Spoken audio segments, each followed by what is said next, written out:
YouTube fellow community, Jack White fans, random people on the internet, my name is Giggens, and we're here today to talk about Jack White's brand new album, Fear of the Dawn, released through Third Man Records on April 8th, 2022, his first album in 4 years and his fourth album solo overall. This is easily Jack's hardest hitting, hardest rocking, most bonkerly constructed album I've ever heard. He never feels so surprised when it comes to his solo stuff. Like, I remember, I've been a fan of Jack since Fell in Love with a Girl came out, so I've been a fan of his for, 20 odd years now. And watching his progression from the White Stripes to the Raconteurs to the Dead Weather to his solo stuff, he's just been growing and growing and growing. Watching his songwriting and his craft change over the years has been so fun because he gets more and more creative as he goes. And for someone who's so rooted in the blues, his alternative rock side has always been really, really ear-grabbing. And with this album, I feel like he goes to a whole new place atmospherically that he has not gone to before, and we're all the better for it. I love his first two solo albums, Blunderbuss and Lazaretto. Boarding House Reach, for me, had its moments, but it wasn't my favorite of the bunch that he had done it to that point. And this thing has completely blown me away. It's an album that will ask for repeated listens and be very rewarding because of that. You're going to get so much out of this album the more you play it. On the first listen, the first run through, yeah, you're going to dig it, but the more you play it, the more you're like, wow, how did he put these different parts here? How did this song become this? This song feels like 14 different things all at once. It's an incredibly constructed album, so I'm really, really into this thing. This happens to be the Target exclusive Moonglow white vinyl, which I will show you. The album opens with the debut single Taking Me Back, which came out back in October of 21. And this is a fuzzy, punchy, slap in the face over and over again. It's a hell of a hard-hitting song. And Jack vocally has never sounded better. It's one of those things where his voice just never changes, and his guitar playing is so punctual and articulate, and it just punches you in the face. That fuzziness, the distortion, but it's so clean and clear at the same time. It's such a striking and biting feeling. I love that sound, and the drums are so good because they've got a little bit of an acoustic reverb to them. So you have that augmented against this super fuzzy, punchy stuff, and you've got a really cool dynamic shift balance of a song that has different blends happening at the same time, making for a fascinating listen. But it's just a brash, atmospheric rock and roll jam. This song must be incredible live. It's one of those songs that you instantly get hooked on. And that's one of the great things about Jack White's writing, is that no matter how crazy he might get with the song's construction, there's always a hook to keep it together. There's always some sort of gel to keep the thing from falling apart. And that is easily the vocals and the lyrics and the way he delivers the song. It's such a sing-along type of song that you just feel it. You get that feeling in your gut. You know, I bet you do. Like, it's such a cool song. I love it. I dig it. It's really, really good. And the song blends right into Fear of the Dawn. And this thing is just, it just pummels you. It's just, it's just over and over and over again. It almost sounds like if Iron Maiden wanted to jam as Rage Against the Machine. It's just a fun, punchy song, non-stop riff adventure, totally something that like any metal fan would love, but alternative rock fans are going to dig. And the video for it is great, with the four guys just jamming in the room, falling on top of each other. The White Raven comes after this, and again, I'm going to say this a lot for this album, dense, chunky riffs. They're everywhere. They're in abundance. But hell of a song. There's not much more I can say about that beyond just I really enjoy that one too. Heidi Ho, this track is fantastic. Q-Tip from A Tribe Called Quest shows up here, and the mixing of this song is fascinating because it features really explosive moments that just pop out of the speakers, and they kind of go back to slightly quieter parts and then go back to the big explosive moments. It's a fascinating construction of a song, again, where you get moments of acoustic stuff. It's kind of quirky in moments. Q-Tip's doing his thing. The Heidi Ho lyrical refrain is insanely catchy. I mean, you're in for the ride on this, again, Jack White sounding song. And I love the drumming on this thing. the flow of the drums on this album is insane. This guy is so good. Essophobia, which I might be pronouncing wrong.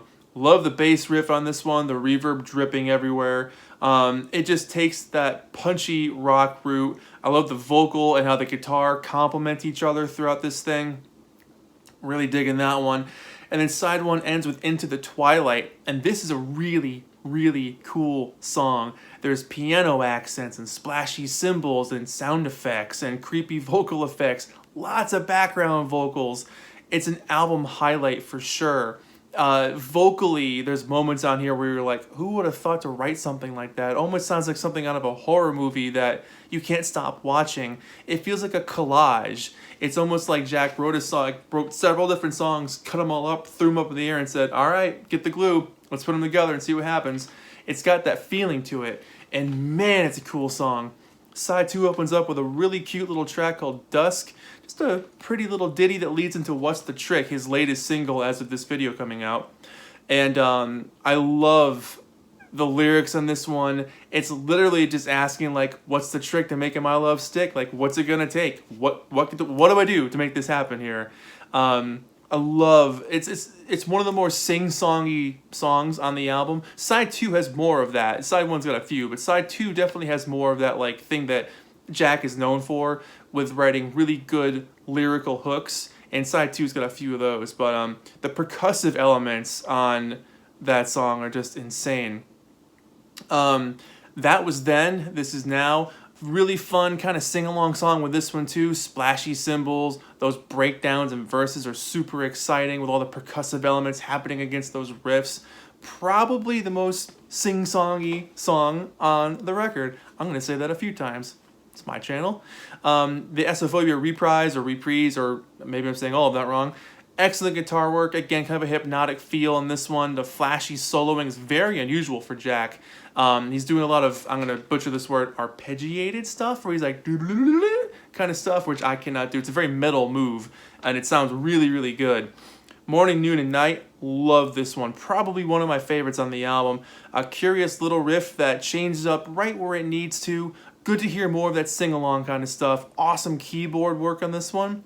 It kind of plonks right along, but it does it effortlessly. And there's a fade out. Just a great head bobbing type of song. Shedding My Velvet. Calm, reflective, moody. Then the drums give it such a groove, man. It morphs into a little jammer. Oh, it's so good. The piano accents give a great little touch here and there. Damn cool song. It almost sounds like there's wah-wah happening on the guitar in moments here and there, which I think is really cool. But this album, man, it's an expressive, adventurous album that finds Jack exploring with textures and effects and writing some of his heaviest riffs yet. It's his loudest album in what I can remember. It's a hell of a ride, and it's a really good look for him. It's a cool take on what he's up to now, where he's been, what the last couple of years have been like. He sounds hungry. He sounds like he wants to make something that people will perk their ears up for and remember him for the next big thing. So this album's doing extremely well for him so far. Hit number 4 on the US Billboard top 200, and it's at number 1 on tons of other things like top vinyl, top albums, top alternative album chart. It's been everywhere. It's doing really well for itself. Let me show you the back of this thing. You have the songs on the bottom. And this one comes with inserts for being the exclusive Target version. So really nice album artwork on the inside with lyrics on the back. Each piece of paper that these things are printed on is a different type of paper. It's really weird, but really cool shot there. More lyrics. And I love this. It's such a great, it looks exactly like him. It's crazy. And a little, here's the dawn. That's the ghost you gotta fear. And last but not least, the vinyl itself. This is what they call moon white or something. Moon glow vinyl.